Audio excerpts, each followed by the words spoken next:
Hi guys, this is Mr. Block, and in this tutorial we're going to be learning how to make a portrait collage.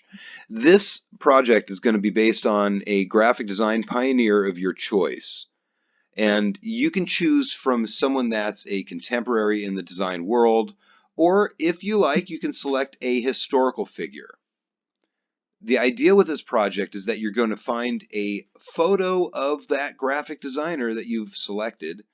And after considerable research and gathering information about them and examples of their work, you are going to create an illustration that tells the story of their life and career. All right, so here's one example, and here are a few more examples of the sort of illustrations we're about to create. And I'm going to walk you through the steps as I create a portrait collage based on the well-known graphic designer Chip Kidd. And this is Chip Kidd right here. All right, so let's take a look at his portfolio to get a good look at the sort of work that he has produced. We need to dive into as much research as we can about our chosen graphic designer so that we can really tell their story in our illustration. So let's take a look at some examples of the work from Chip Kidd.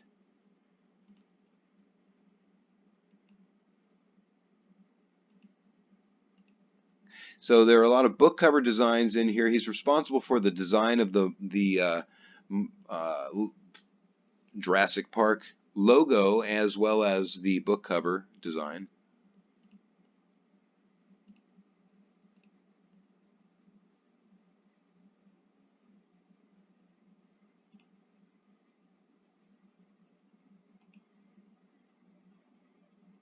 Okay. And now let's take a look at a video clip from his website that can give us a little insight into how he perceives graphic design.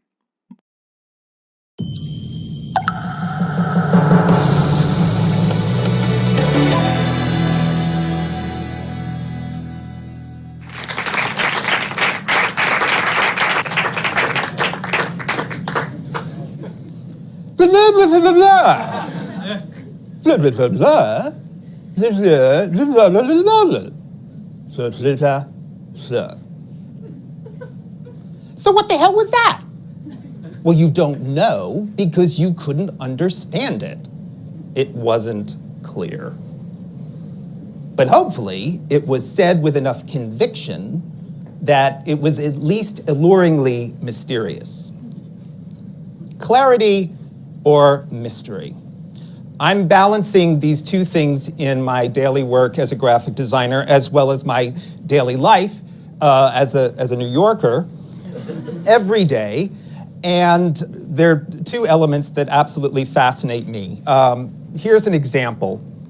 Now, how many people know what this is? Okay, now how many people know what this is? Okay. Thanks to two more deft strokes by the genius Charles M. Schulz, we now have 7 deft strokes that in and of themselves create an entire emotional life, one that has enthralled hundreds of millions of fans for over 50 years. This is actually a cover of a book that I've designed about the work of Schulz and his art, which will be coming out this fall, and that is the entire cover. There is no other typographic information or visual information on the front, and the name of the book is only what's necessary.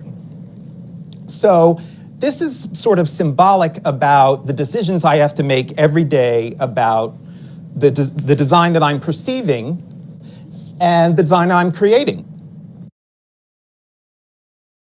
So let's jump right into it. So in Photoshop,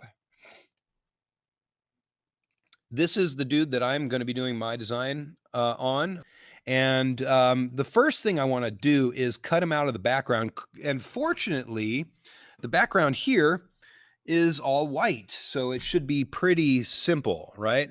So I am going to do a select and mask, grab the refine brush. No, what's this one called? This is the, give me the name of it. Come on, give me the name of it. I don't remember what brush that is. Oh, wait. Quick selection. There we go. And we'll make it a little bit of a larger brush.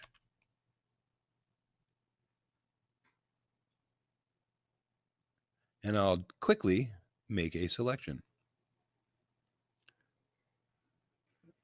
Make sure I've got everything. I know for a fact that I did not get his glasses, so let me reduce the brush size.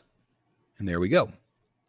And okay, some of the hair is not all that great, so I'm going to use the hairbrush as well. I really don't have to in this, but I'm going to anyway. There we go. And then at the very bottom, you want to make sure that you have the output to new layer with a layer mask.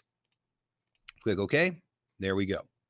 Let me delete these other chips. All right, so there we go. I can tell that I missed a part here. You can see it in the layer mask. I'm going to click over here. Yeah, see, I missed part of his lapel. So I'll grab the brush. We're going to paint white right over that area. There we go.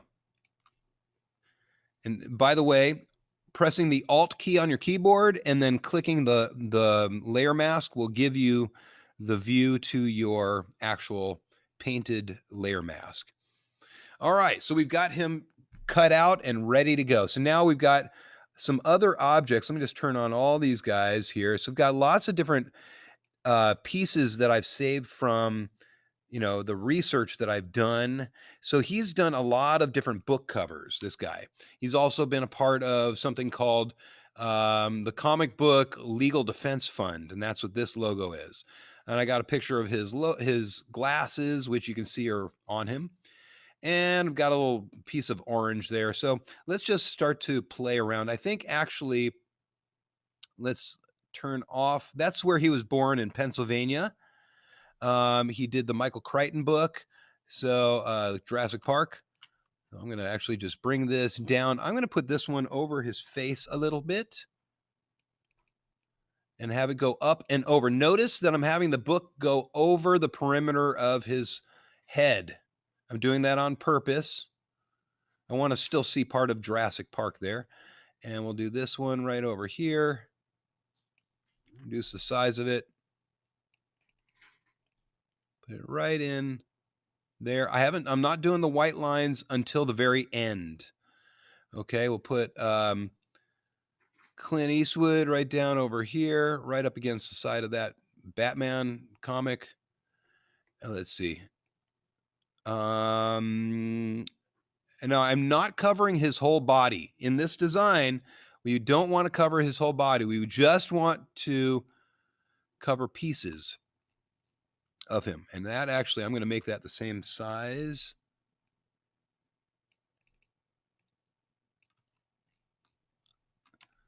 There we go. Put this guy right in here. And you can organize this however you'd like.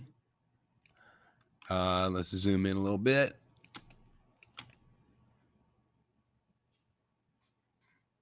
There we go.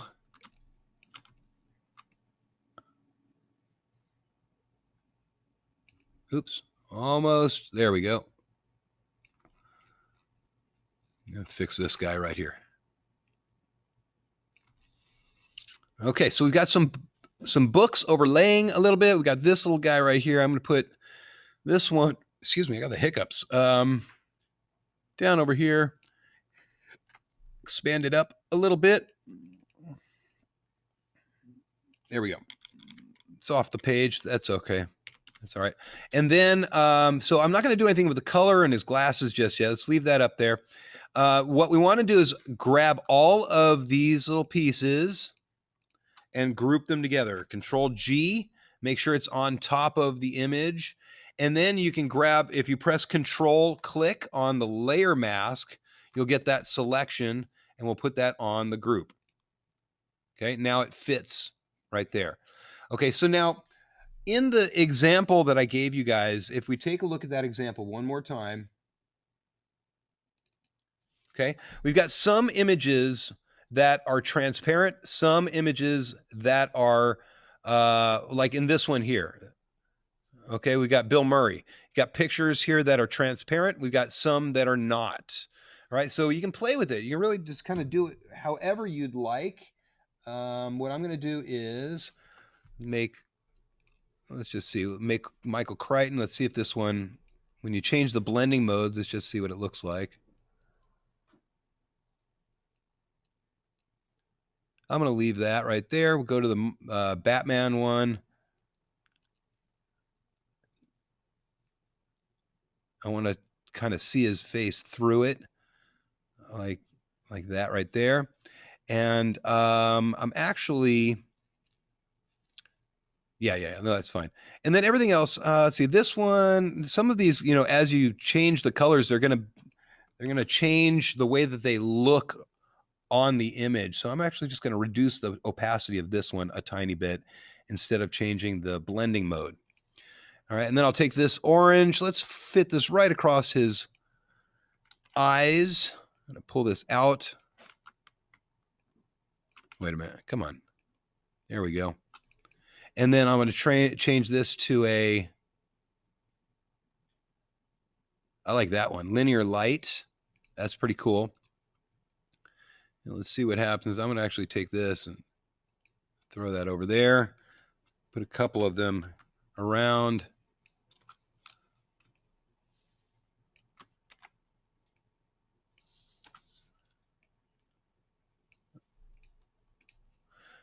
Okay. All right. At a basic sense, this is what you're doing. Okay. The idea is that you want to try to cover their body. Now, you want to get examples of their work, their life, and just try to cover their body up, not all together, but cover their image with these examples like this right here. I think I'm going to do something over here. This is where he was born in Pennsylvania. I'm going to actually put this over here.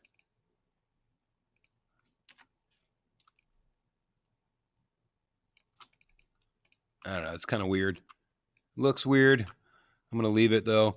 Actually, I'm going to pull this all the way off the page. There we go. Now, I played a little bit with this yellow, so I can take a copy of this yellow and let's put this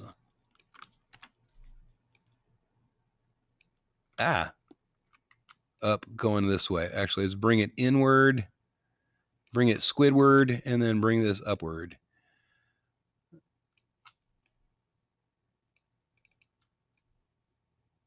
Just like that. There we go. Okay. Now, next step, the last step, let's say I'm all done, which I'm not. I would actually try to pile some more images in here a little bit and do some other things. But next step is you want to make with a rectangle tool, we're going to make a white fill, and then we're going to use that across the whole thing. So you want to use this one right here as a border, just like that, and then copy it, flip it, all right, reduce it down, put it wherever it needs to go across your design. And that's the way that you're going to do that. Just make white lines across all of the borders in the same style as the examples that you see here.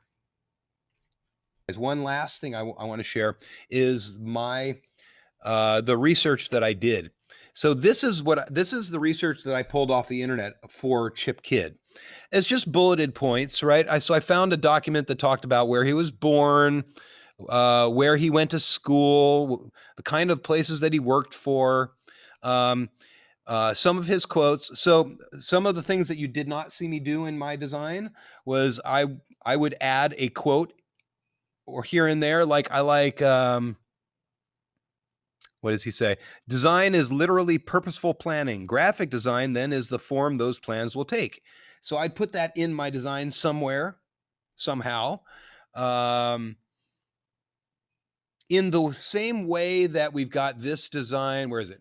Here, this guy where he's got the 80, you could use that if you'd like to put, wait, where'd it go? 1964, that's when the guy was born, or when they graduated college, or whatever. You can use that as an example. You can do that. All right. So anyway, if you have any other questions, if you're not sure exactly what to do, if you have information, you don't know how to use it, then please let me know and I'll help you figure out the best way to do that.